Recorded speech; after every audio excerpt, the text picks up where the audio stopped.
Ma'am, pwede po bang mag-apply ng SPIMS kahit unfinished contract ako? Yan po ay isang tanong mula sa ating kaguro.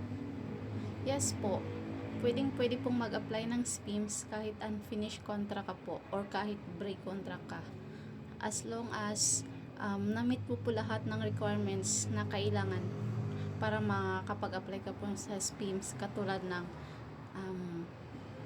PRC license, passport, any proof of employment abroad tulad ng kontrata mo, OEC or yung Overseas Employment Certificate, working visa mo, if may teaching experience ka naman po, COE po, pwede po. At kahit break contract ka pa po, pwede ka po mag-apply ng SPIMS. Basta ma-meet po lahat ng requirements ng SPIMS.